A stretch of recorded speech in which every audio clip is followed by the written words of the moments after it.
Merci, merci, soyez bénis, peuple du monde entier, nation du monde entier. Partout où cette vidéo sera regardée, que la gloire, la grâce, la miséricorde, la bonté, l'amour et la compassion du Dieu vivant, du Dieu qui était, qui est et qui vient, du Dieu créateur incréé, soit votre partage. Je me présente, je suis apôtre Luc, serviteur du Dieu vivant, témoin et soldat du Seigneur Jésus-Christ de Nazareth, commissionnaire et leader de la mission mondiale de la gloire divine en Jésus-Christ, Yaoundé, Cameroun, un ministère de l'Église pentecôtiste chrétienne du Cameroun. Je voudrais déjà célébrer et féliciter tous ceux qui sont en vie. Aujourd'hui, je célèbre tous ceux qui sont en vie. Félicitations, congratulations, every one of you. Mes félicitations, bonne année, bonne fête de la jeunesse pour tous citoyens camerounais dans les 4 coins du monde entier. Vous savez, pour vivre, il faut aimer la vie. Pour vivre, il faut aimer la vie. Vous avez aimé la vie et aujourd'hui vous êtes vivant. Ne vit que celui qui aime la vie. Oui, c'est celui qui aime la vie, qui vit et qui peut vivre longtemps. Donc, que Dieu vous bénisse. Mes félicitations, vous avez aimé la vie, malgré les challenges, malgré tout ce qu'on endure, on travaille chaque jour, vous avez toujours été motivé et galvanisé de ne pas lâcher parce que seuls les lâches abandonnent. Vous n'avez pas pensé au suicide, vous avez pensé à des lendemains glorieux et meilleurs. Que Dieu vous bénisse pour cela. Je voudrais parler en quelques minutes sur le thème, n'est-ce pas, de notre fête de la jeunesse, parler et m'adresser à la jeunesse du monde entier en général et du Cameroun, de la nation camerounaise située en Afrique centrale en particulier. Tous ceux qui sont dans la diaspora, vous aurez intérêt à mieux écouter les quelques paroles que je vais, n'est-ce pas, prodiguer dans cette vidéo. Je voudrais parler aussi de la situation politique du Cameroun, des différentes informations, des différentes rumeurs et tout ce que l'on dit, ce que Dieu pense du Cameroun et ce que Dieu a comme projet pour le Cameroun. J'aimerais parler à la jeunesse, j'aimerais dire un mot aux jeunes gens qui sont partout sur la surface de la terre. Gloire au Seigneur Jésus. J'aimerais rapidement lire une portion de l'Écriture pour nous. Nous ouvrons nos Bibles dans Apocalypse ou dans le livre de Révélation dans certaines versions. Apocalypse chapitre 22, nous lisons de son verset 10 au verset 12. Non, du verset 10, nous lisons du verset 10 au verset 16. Que la parole du Seigneur soit sanctifiée. Et il me dit: ne scelle point les paroles de la prophétie de ce livre, car le temps est proche. Verset 11. Que celui qui est juste soit encore juste, que celui qui est souillé se souille encore, et que le juste pratique encore la justice, et que celui qui est saint se sanctifie encore. Verset 12. Voici, je viens bientôt, et ma rétribution est avec moi pour rendre à chacun selon ce qu'est son œuvre. Verset 13, je suis l'alpha et l'oméga, le premier et le dernier, le commencement et la fin. Verset 14, heureux ceux qui lavent leur robe afin d'avoir droit à l'arbre de vie et d'entrer par les portes dans la ville.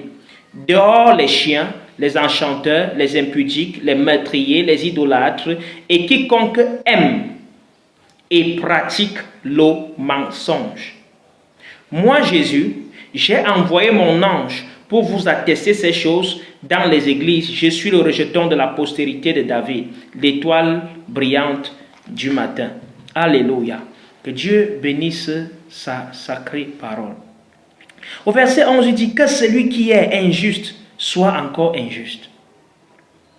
Que celui qui est souillé se souille encore. Et que le juste pratique encore la justice. Que celui qui est saint se sanctifie encore. Bien-aimés, vous voyez que c'est une recommandation claire de la bouche de Sa Majesté divine. C'est le Seigneur Jésus s'adressant à l'apôtre Jean qui nous donne, n'est-ce pas, ces strictes recommandations. Nous parlons aujourd'hui de la fête de la jeunesse. Qu'est-ce que la jeunesse? Qu'est-ce que la jeunesse? La jeunesse est une étape dans la vie. C'est une dimension. C'est une période. Et c'est la période la plus capitale et la plus importante de la vie d'un être humain. Le Cameroun, ce pays qui est un merveilleux pays et qui fait la ronde des nations, qui n'est pas le moindre dans toutes les nations, qui a une histoire bien particulière, est un pays bien aimé de Dieu, un pays, je le déclare avec mes yeux fermés et avec mes yeux ouverts, dans le plan de Dieu. Gloire à Jésus-Christ notre roi. Aujourd'hui, le Cameroun fête le 11 février, nous sommes le 11 février 2018, l'heure à laquelle je poste cette vidéo. Nous sommes à 13 heures passées.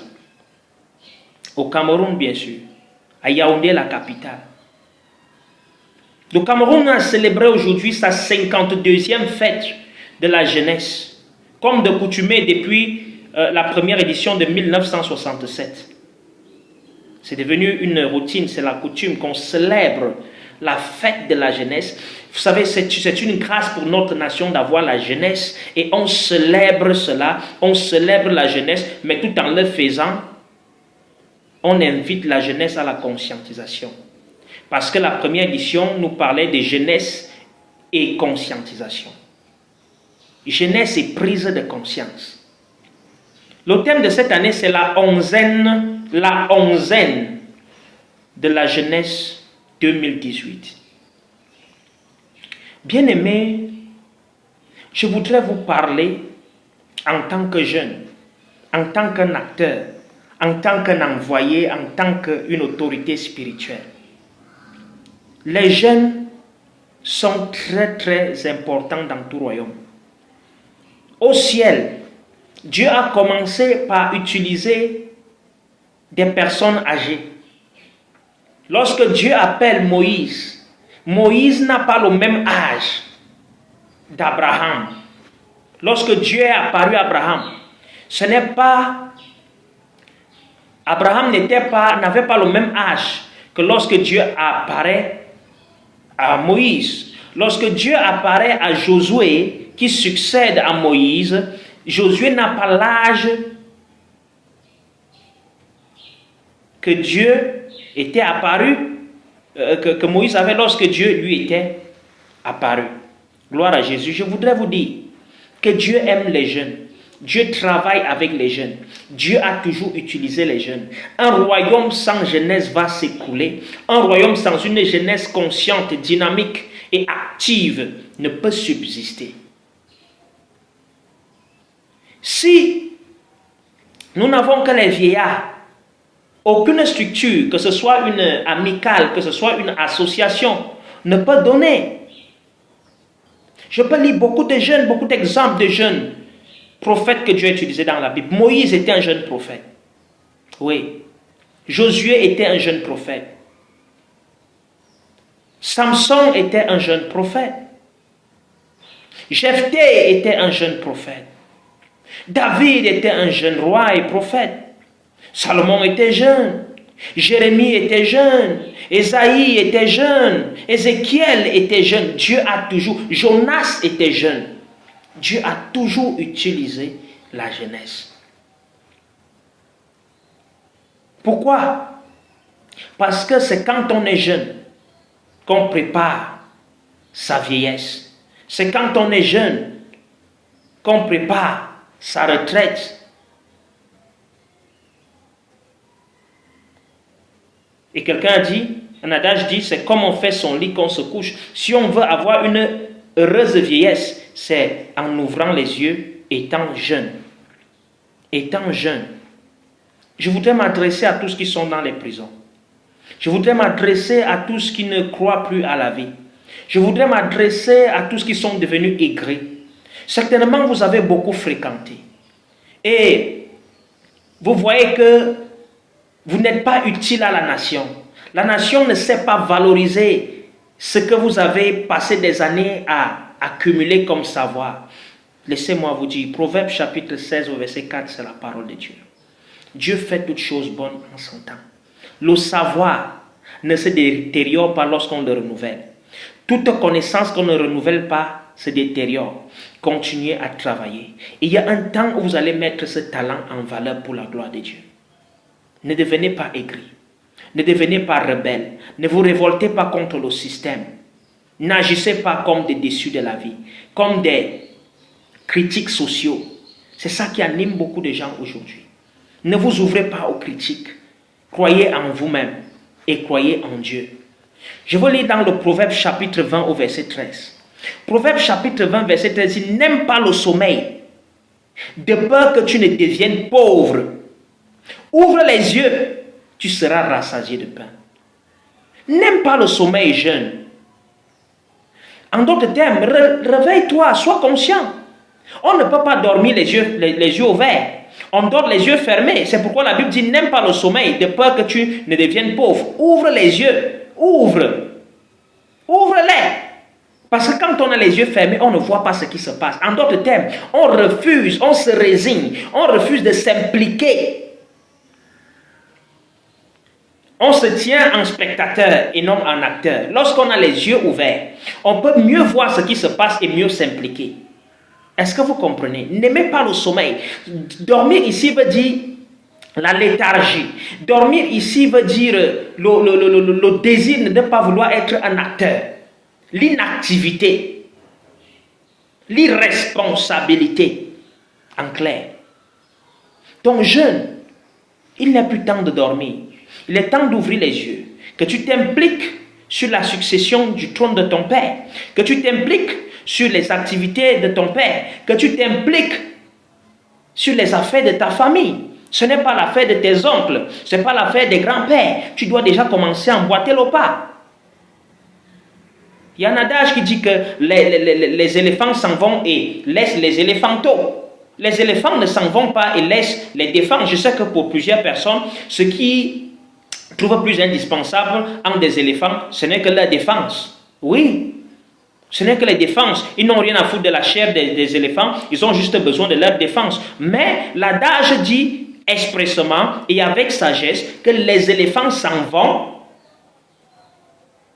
et cette place et laisse venir les éléphantos. Puisque tu as actuellement besoin de défense. Mais qui va te faire avoir les défenses en permanence? Ce sont les éléphantos.